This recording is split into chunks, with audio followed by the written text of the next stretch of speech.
जैसे कहा जाता है प्रभु की इच्छा के बिना एक पत्ता भी नहीं हिलता, पक्का। कर्म दोषी हो गए हैं, इसीलिए ये काल उल्टा चक्र चला रहा है कि पिता के सामने जन्मा हुआ पुत्र मृत्यु को प्राप्त हो रहा है। इसीलिए रोज सत्संग सुनो, एक बार सुनने से काम नहीं चलेगा। गीता सुनने के बाद क्या कहा था? नष्टो मोहा स्मृति लब्धा। फिर क्या हो गया? फिर मोह। ये हवा है, आंधी है, बहुत जल्दीबाजी में फिर सब बिगड़ जाता है।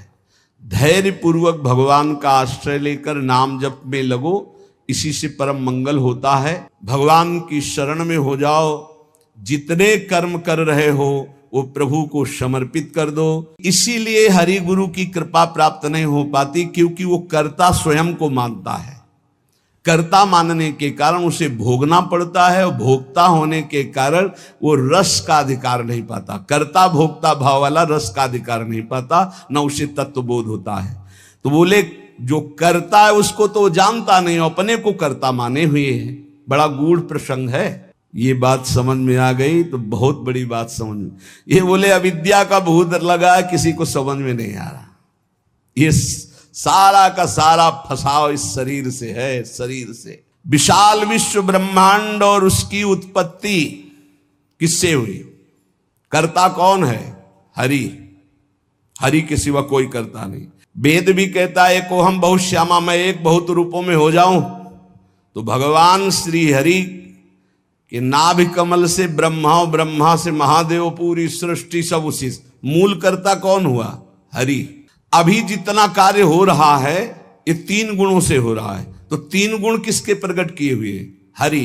तो बोले फिर हमको दंड क्यों मिल रहा? क्योंकि तुम कर्ता बने हुए हो, तो भोक्ता भी तो तुम्हें को बनना पड़ेगा।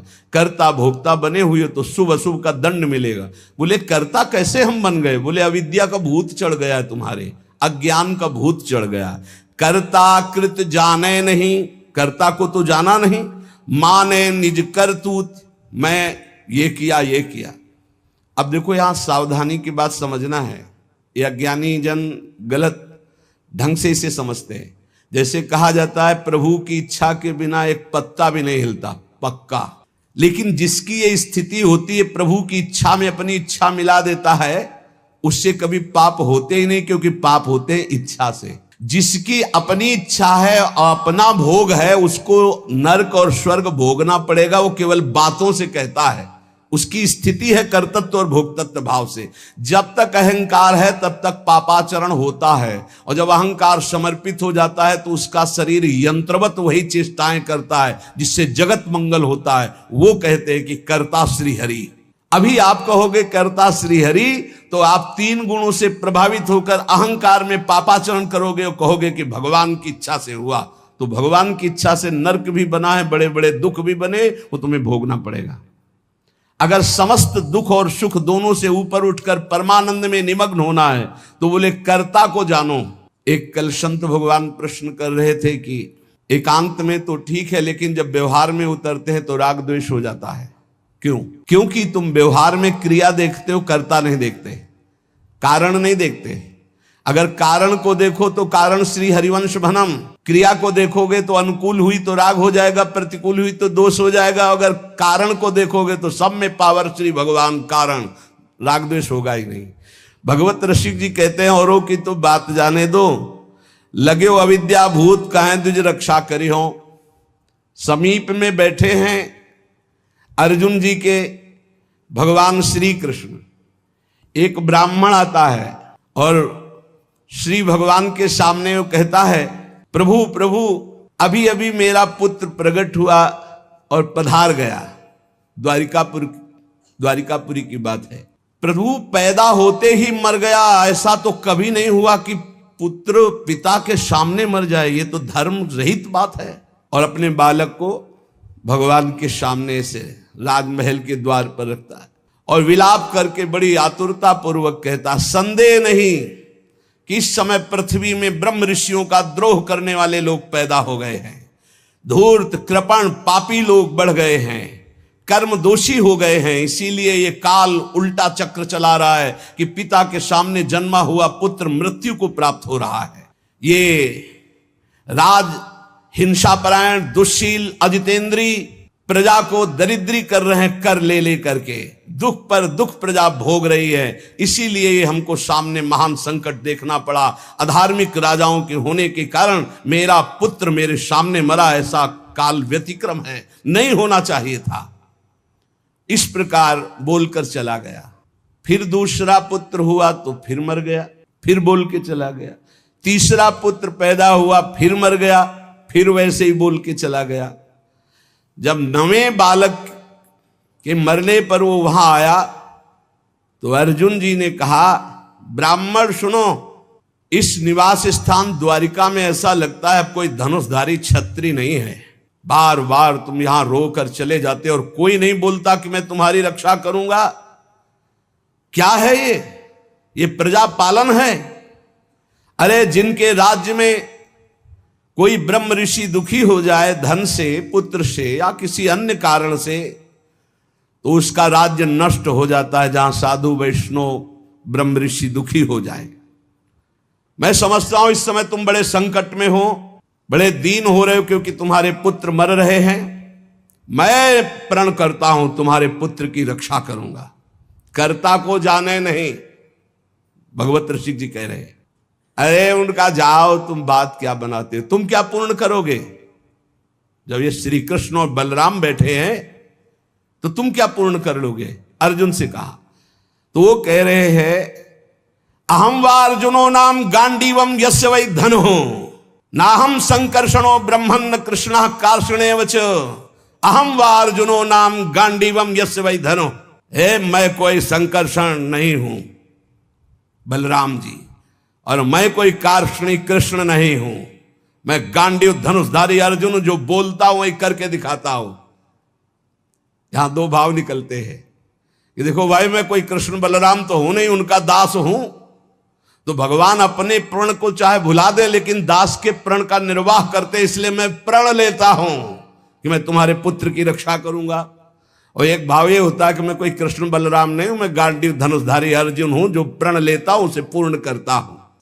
ब्राह्मण ने कहा, कैसी बड़बड़ करके बातें कर रहे हो? संकर्षणो वासुदेवा प्रद्युम्नो धन्विनाम वरः अनिरुद्धो अप्रतिरथो न त्रातुम शक्नुवन्ति यत् तत्कथम नु भवान कर्म दुष्कर्म जगदीश्वरै चिकीर्षसि त्वं बालिस्यात् तन्न सदम्हे वयम्। अरे जहां बलराम जी विराजमान, हल मूसलधारी सुदर्शन चक्रधारी श्री कृष्ण प्रद्युम्न अनिरुद्ध, ये अतिरथी महावीर, जब ये जगदीश्वर हमारे पुत्र की रक्षा नहीं कर सके तो तू क्या ये बालकों की मूर्खता जैसी बात करते हो? अर्जुन से कहा। अर्जुन ने कहा, फिर कहता हूं मैं गांडीव धनुषधारी अर्जुन हूं। ब्राह्मण देवता, यदि मैंने तुम्हारे पुत्र की रक्षा नहीं की तो चिता लगाकर तुम्हारे सामने भस्म हो जाऊंगा। मेरे बल पौरुष का तिरस्कार मत करो। जानते हो मुझे, मैं वो अर्जुन हूं जो महादेवाधिदेव भगवान शंकर को युद्ध में तृप्त कर दिया। ऐसा है, मैं अधिक क्या कहूं? अगर मृत्यु भी सामने आएगी तो मैं जीत कर तुम्हारे पुत्र की रक्षा करूंगा, मैं वचन देता हूं। तब ब्राह्मण ने कहा, जय हो कुंती नंदन अर्जुन, तुम्हारी जय हो भाई, धन्य है, तुम्हारा बल पौरुष प्रशंसनीय है। अब मैं जा रहा हूं, जब बालक होने को होगा तो मैं तुम्हें सूचना दूंगा। फिर समय आया प्रसव का, ब्राह्मण भागता हुआ आया, अर्जुन अर्जुन इस बार तुम मेरे बच्चे को बचा लो, मृत्यु से बचा लो। अर्जुन तत्काल गए, आचमन किया, भगवान शंकर का ध्यान करके प्रणाम किया, श्री कृष्णचंद्र की तरफ देखा भी नहीं, कर्ता को जाले ले यही बात समझा रहे हैं, समझो। और दिव्यास्त्र का स्मरण किया और गांडीव पर प्रत्यंचा चढ़ाई और ऐसा बाणों का हाहाकार मचा दिया कि वायु भी प्रवेश करेगी प्रसव गृह में तो अर्जुन की आज्ञा से प्रवेश करेगी। दिव्यास्त्रों से पूरा बांध दिया, मंत्र से अभिमंत्रित करके प्रसव गृह को चारों ओर से घेर दिया, ऊपर नीचे दाएं बाएं, ऐसा पिंजड़ा और दिव्य मंत्रों के द्वारा। पहले तो कम से कम बालक पैदा होकर के रोता फिर मर जाता था, अब पैदा हुआ ना तो सौ मिला ना आवाज सुनाई दी, गायब हो गया। पहले तो कम से कम लाश तो मिलती थी, रोता तो था फिर मर जाता था। अब वो ब्राह्मण अर्जुन से कहने लगा कि मेरी मूर्खता देखो, इस नपुंसक की बात में मैं आ गया। हाँ, अरे जहां श्री कृष्ण बलराम नहीं रक्षा कर पाए, इसकी डींग भरी बातों पर मैंने विश्वास कर लिया। ना प्रद्युम्नो ना अनिरुद्धो न रामो न च केशवा यस्य सेकु परित्रातुम कोन्यस्तद वितेश्वरः। कौन ऐसा है जहां श्री कृष्ण बलराम प्रद्युम्न और अनिरुद्ध नहीं रक्षा कर पाए, वहां और त्रिभुवन में कौन रक्षा कर सकता है। मिथ्यावादी अर्जुन को धिक्कार है। अपने मुंह से बड़ाई करने वाले गांडीव धनुषधारी अर्जुन को धिक्कार है। दुर्बुद्धि मूढ़तावश कहता था कि मैं तुम्हारे बालक की रक्षा कर लूंगा। अब ब्राह्मण तो क्रोध में, देखने को मुंह नहीं मिला लड़के का, पैदा हुआ गायब। अर्जुन ने कहा ब्राह्मण मेरा अपमान मत करो। तत्काल योग बल से यमपुरी गए। भगवान धर्मराज जी ने देखा कि अर्जुन पधारे। बोले इस समय अर्घ पात्र लेने का हमें अवसर नहीं है, हमें यह बताओ कि वो जीवात्मा तुम्हारे यहां आया है। बोले हमारी पुरी में नहीं आया। विचार किया कि कहां चला गया जब यमपुरी में नहीं आया। इंद्रलोक, अग्निलोक, नैऋति, सोम, वायु, वरुण सबकी पुरियों में गए। अतल नीचे, अतल, सुतल, पाताल, तलातल, महातल, इन लोकों में गए। ऊपर के जनलोक, महालोक, तपलोक, ब्रह्मलोक, कहीं भी ब्रह्मा की जितनी रचना सब घूम डाला अर्जुन ने, कहीं वो जीव नहीं मिला। अब आए, अब भगवान श्री कृष्ण की तरफ देखा। प्यारे प्रणाम, अब जा रहे हैं भस्म होने हम चिता में। यही जीव की दशा है। जब सब जगह से हार जाता है तब बोलता है हरि शरणम। पहले नहीं चितवन किया कि प्रभु, तो प्रभु समझा देते। प्रण लेने से लेकर अभी तक भगवान की तरफ नहीं देखा कि रुख क्या है। अब जब चिता में जलने का नंबर आया तब केशव प्रणाम आखिरी स्वीकार करो। तो भगवान ने कहा किस बात का। बोले वो प्रण है ना, तो चिता में जलने जा रहे। तो उनका तुमने अभी पूरे बल का प्रयोग कहां किया, ध्यान दीजिए। तुमने अभी पूरे बल का प्रयोग कहां, तुम्हारा पूरा बल तो मैं हूं। मुस्कुरा दे अर्जुन, यही हमसे गलती होती है। हमारा बल कौन है, आराध्य देव। हम अपने बल की डींग हाँकने लगते हैं, उन्हीं के बल से मिले हुए बल से। हमारा पूरा बल श्री भगवान है। देखो अर्जुन, तुम्हारा बल मैं हूं। जिस समय ये तुम्हारी निंदा कर रहे हैं यही सब लोग प्रशंसा करेंगे और तुम्हारे यश की कीर्ति की स्थापना होगी। ए करें करावें आप सब, जने बढ़ाई दे। मान लो कर्ता को जानो कौन है। सर्वशक्तिमान भगवान जे भी चिंतन किया, भगवान का दिव्य रथ आ गया। भगवान की दिव्य घोड़े, दारुक नाम का सारथी। भगवान ने अर्जुन से कहा बैठो हमारे रथ में। रथ में बैठे। दारुक ने भगवान के नेत्रों की तरफ देखा, इशारा किया ले चलो। 7 पर्वतों वाले 7 द्वीप, 7 समुद्र, लोकालोक पर्वत, इनको लांघकर घोर अंधकार, इतना अंधकार कि भगवान के दिव्य घोड़े शैव्य, सुग्रीव, मेघपुष्प, बलाहक, मेघपुष्प बलाहक नाम के 4 घोड़े मार्ग नहीं दिखाई दे रहा। तब योगेश्वरों के भी परमेश्वर भगवान श्री कृष्ण ने जब घोड़ों की दशा देखी तो सुदर्शन चक्र का स्मरण किया।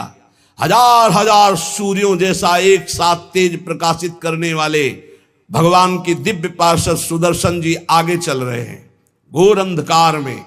सुदर्शन चक्र से ज्योति ऐसी प्रकट हो रही, सब अंधकार नष्ट होता जा रहा, प्रकाश। ऐसे भगवान के सेवक हैं, ऐसे भगवान के दास हैं। सुदर्शन चक्र के द्वारा बतलाए हुए मार्ग से चलकर अंधकार की अंतिम सीमा में पहुंचे। अब अंधकार के पास इतना दिव्य प्रकाश, प्रकाश ही प्रकाश, जैसे घोर अंधकार ऐसे घोर प्रकाश।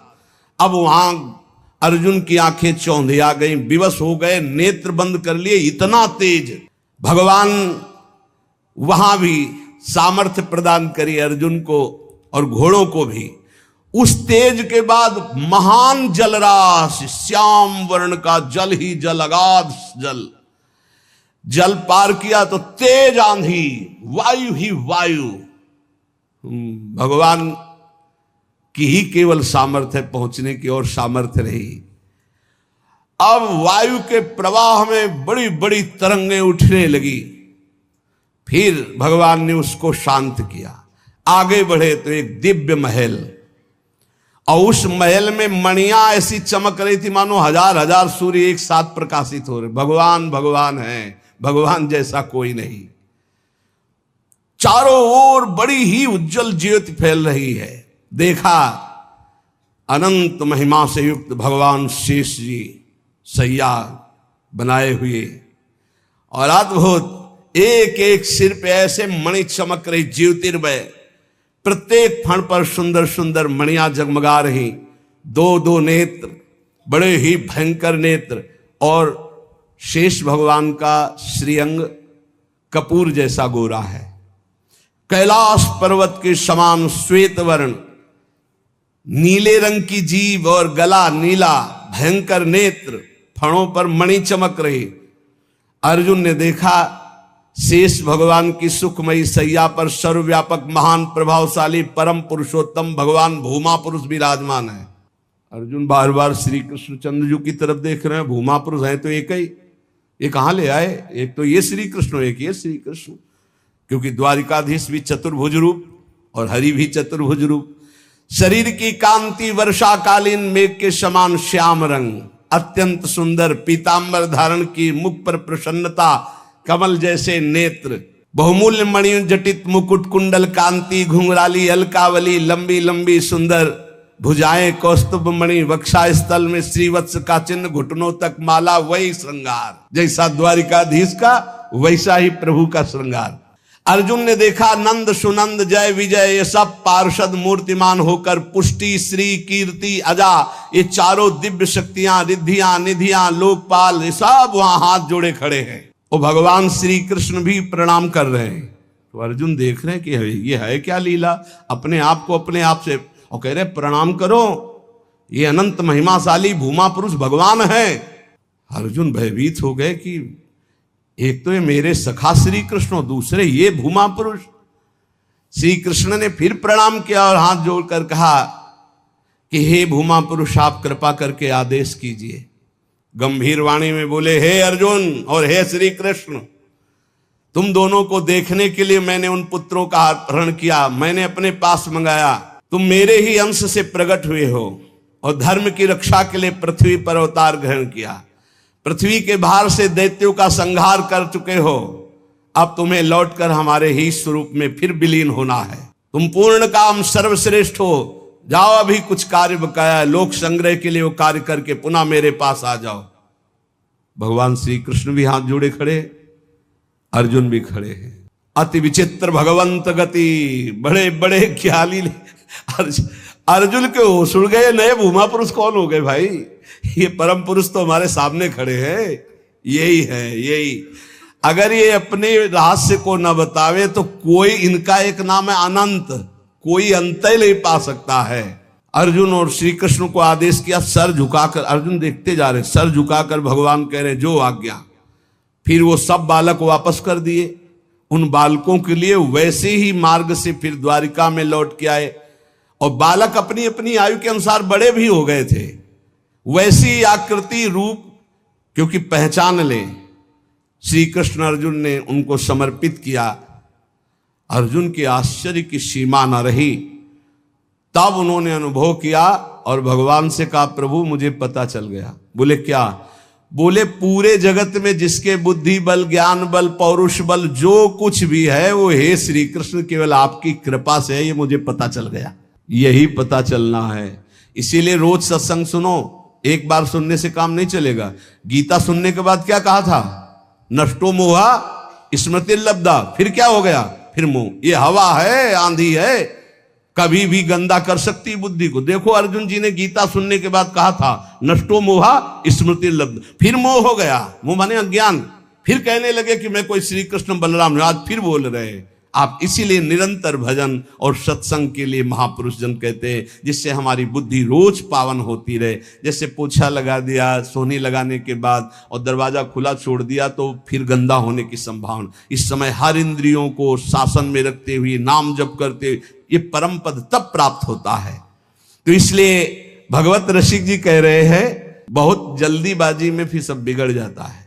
धैर्य पूर्वक भगवान का आश्रय लेकर नाम जप में लगो, इसी से परम मंगल होता है, इसी से परम लाभ होता है।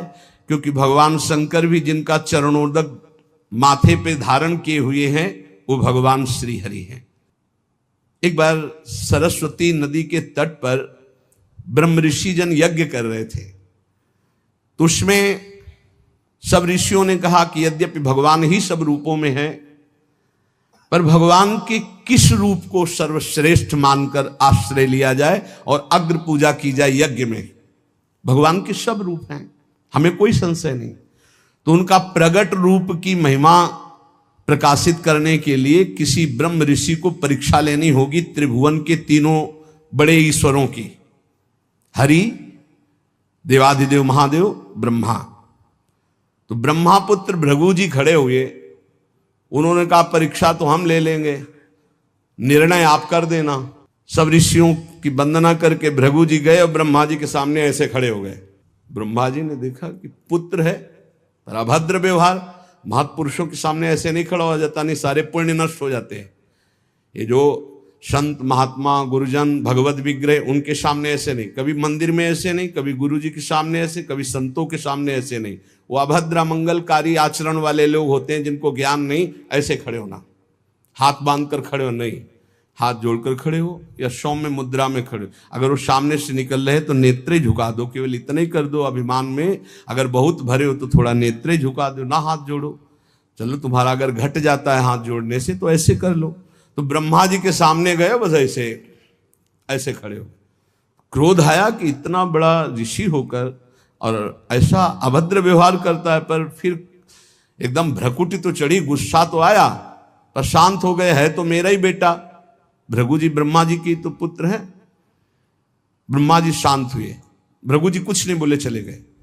जब कैलाश पहुंचे तो देवादिदेव जी ने कहा आओ आओ ब्रह्म ऋषि श्रेष्ठ, आओ तुम्हारा स्वागत है। बोले मुंडों की माला धारण करते हो, चिता की राख लगाते हो और हम तुम्हारे गले लगेंगे। अरे उन्होंने कहा हम तुम्हें ब्रह्म ऋषि मान के स्वागत करें, तुमने ऐसे समझा क्या उठाया त्रिशूल? भगवान शिव ने कहा तुमने ऐसे समझा क्या कि हम तुम्हारा आदर कर रहे हैं ब्रह्म ऋषि मानकर के तुम जो है अवहेलना कर रहे हो।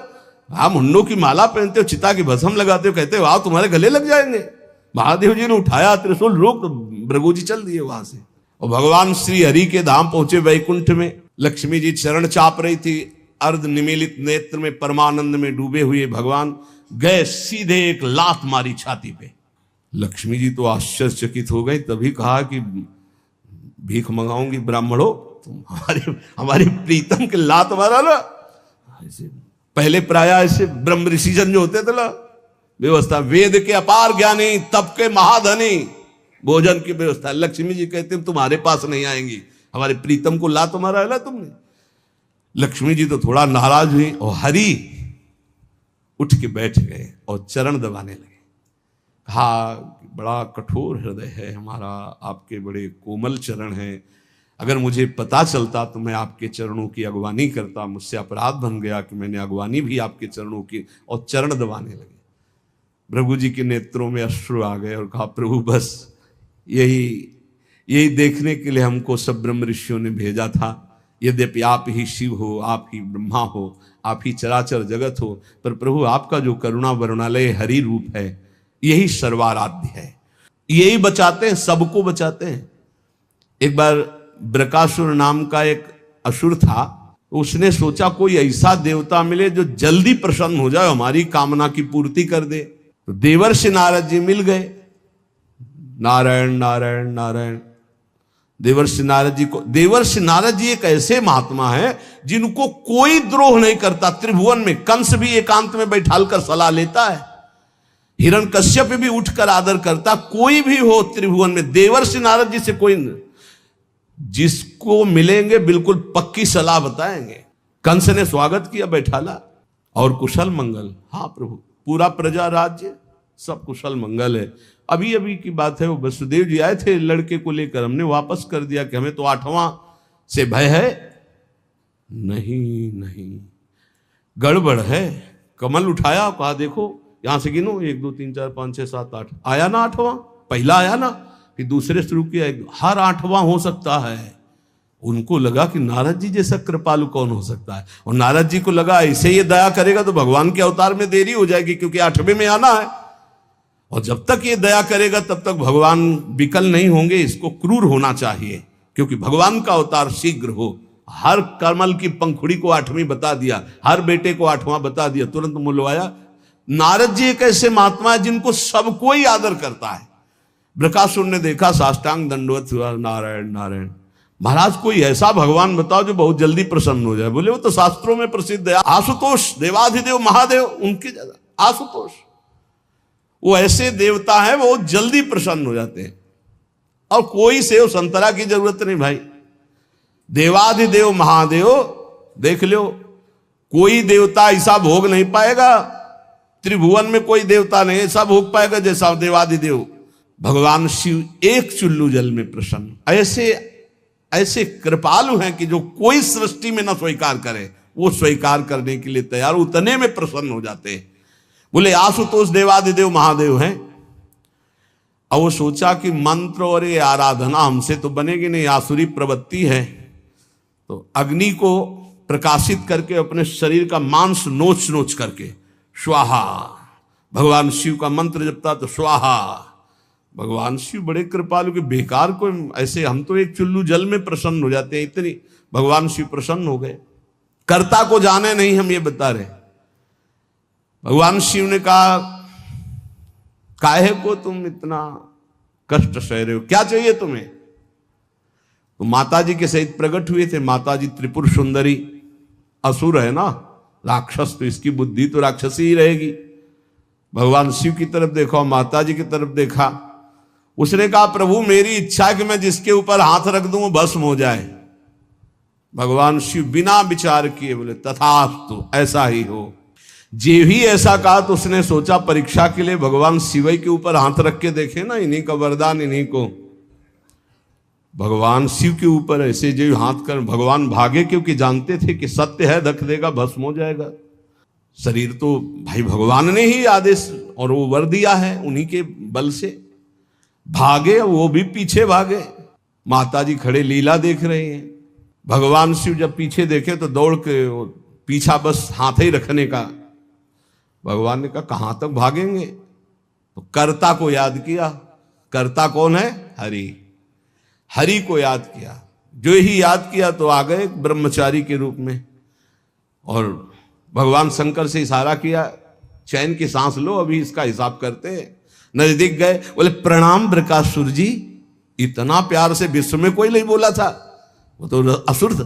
प्रणाम बृकासुर, अमृतमय वचन और ऐसा आकर्षण और ऐसे कमल नयन और ऐसी चितवन को खड़ा हो गया।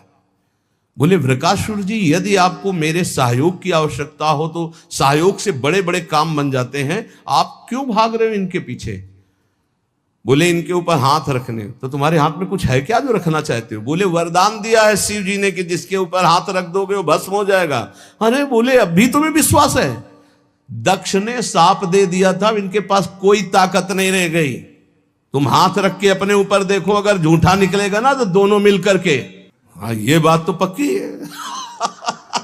एक सेकंड में हिसाब कर, हरि है हरि। एक सेकंड उसको ये समझ में ले आए कि अगर हाथ रखा सच्ची हुआ तो कौन बताएगा आके इनको। जो ही ऐसे किया सो क्षण में भस्म हो गया, राख हो गया।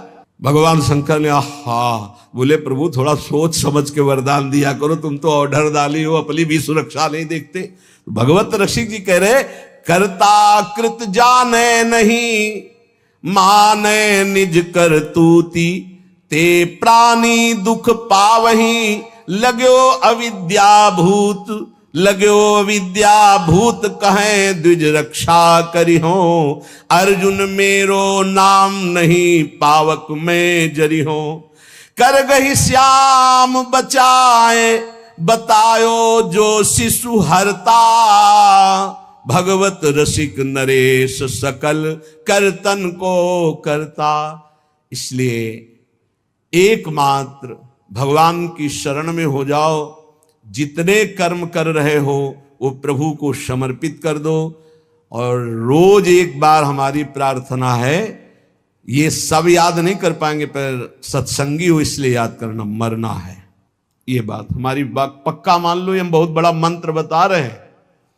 अगर ये एक बार 24 घंटे में एकांत में सोचोगे कि यार मरना है, सब कुछ छूटेगा, जाना है, तो आपका भजन बनने लगेगा, आप कुछ कमाई कर लोगे। अगर ये भूल गए कि मरना है तो मनमानी पापाचरण होता है। मौज लो, जो होगा देखा जाएगा। नहीं, तुम देखने लायक नहीं रहोगे। तुम क्या जानते हो जब कर्मों का फल आता है तो भोगना कैसा होता है? नहीं, तुम्हें पता नहीं। इसलिए आनंद में जीवन व्यतीत करने के लिए यावत स्वस्थमिदम कलेवरम यावत च दूरे जरा। आज शरीर स्वस्थ है तो ऐसा उपाय कर लो कि आपका मन निरंतर नाम जप में लग जाए, बस जीत जाओगे। हर समय नाम जप, बहुत ठौर ठिकाना मजबूत मिल गया है। ये कोई भ्रम वाला मार्ग नहीं है जहां आप लगे हो। ये तस्मात् शास्त्रम प्रमाणम ते, ये कोई मनमुखी मार्ग नहीं है कि अपनी वासनाओं की पूर्ति के लिए किसी नए मार्ग की स्थापना की हो। ये आचार्य परंपरा से, ये सदग्रंथ, सदवाणी, सदव्यवहार, सदाचरण से युक्त ये भगवत मार्ग है। इसलिए हरिशरणम, भगवान के चरणों का आश्रय लेकर निरंतर भजन करो और इसी जन्म में हम प्रभु को प्राप्त हो जाएं, ऐसा उत्साह रखो।